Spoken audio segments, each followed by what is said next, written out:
Hello दोस्तों, नमस्कार। Market में आजकल हर कोई ग्रीन एनर्जी, ईवी और सोलार पावर चिल्ला रहा है। सबको पता है भाई कि पिक्चर इन्हीं का ही है।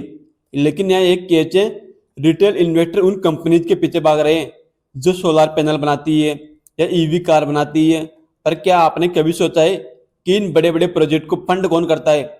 इनको करोड़ों रुपए का लोन कौन देता है? आज जिस कंपनी की हम बात करने वाले हैं वो इस ग्रीन रिवॉल्यूशन का दिल है। उसके बिना इंडिया का ग्रीन फ्यूचर नामुमकिन है। आज हम डीप फंडामेंटल एनालिसिस करेंगे इरेडा का, जिसका पूरा नाम है Indian renewable energy development agency. So चलो स्टार्ट कर लेते हैं। सबसे पहले बात करते हैं कि ये कंपनी काम क्या करती है। सिंपल भाषा में बोलूँ तो इरेडा एक सरकारी एनबीएफसी कंपनी है।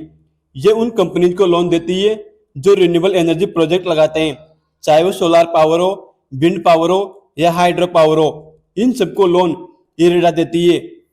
अब पता है इसमें इनकी मोनोपोली क्या है?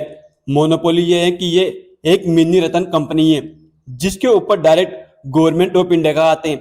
जब सरकार खुद टारगेट सेट कर रही है कि 2030 तक हमें 500 गीगावाट रिन्यूएबल एनर्जी का टारगेट अचीव करना है, तो इनका बिजनेस तो नेचुरली ग्रो होना ही है, राइट?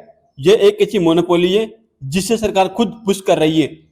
नेक्स्ट अब बात करते हैं इनके फंडामेंटल्स के बारे में, क्योंकि स्टॉक मार्केट में इमोशन से ज्यादा नंबर्स बोलते हैं।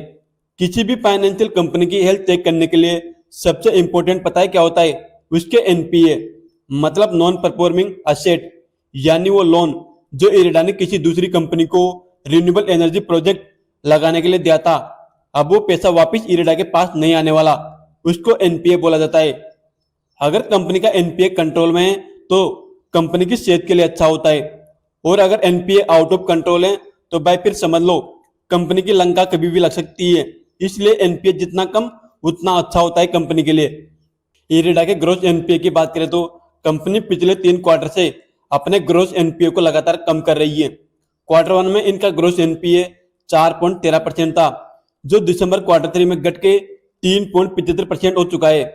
जबकि इनका नेट एनपीए भी 2.06% से घटकर क्वार्टर 3 में 1.68% तक आ चुका है, जो दिखाता है कि कंपनी बहुत स्ट्रिक्टली और स्मार्ट तरीके से लोन डिस्ट्रीब्यूट कर रही है।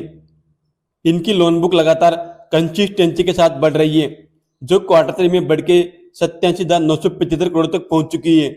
जैसे एक हेल्थ ह्यूमन बॉडी में ब्लड सर्कुलेशन बढ़ना गुड साइन होता है, वैसे ही एक एनबीएफसी कंपनी की लोन बुक का बढ़ना उसकी स्ट्रॉन्ग ग्रोथ दिखाता है। अगर हम इनके नेट प्रॉफिट की बात करें तो यहाँ एक सॉलिड अप ट्रेंड दिखता है। पिछले 3 क्वार्टर से इनका नेट प्रॉफिट लगातार ऊपर जा रहा है। ये नंबर्स बता रहे हैं कि कंपनी सिर्फ बड़ी नहीं हो रही बल्कि और ज्यादा प्रॉफिटेबल भी हो रही है।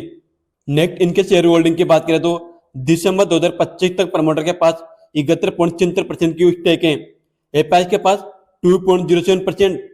एपाइस ने इस क्वार्टर में अपनी होल्डिंग को थोड़ा इंक्रीज किया है, जो दिखाता है कि इनको इरेडा पर भरोसा है। डीआई के पास 2.51% की स्टेक है। बाकी शेयर होल्डिंग पब्लिक के पास है।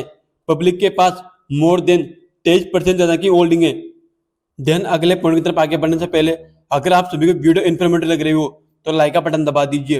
प्लस उसी के साथ अगर आप चाहो तो चैनल को भी सब्सक्राइब करके रख सकते हो। दोस्तों देखो, शेयर मार्केट में ओवरनाइट करोड़पति बनाने वाली स्कीम नहीं चलती।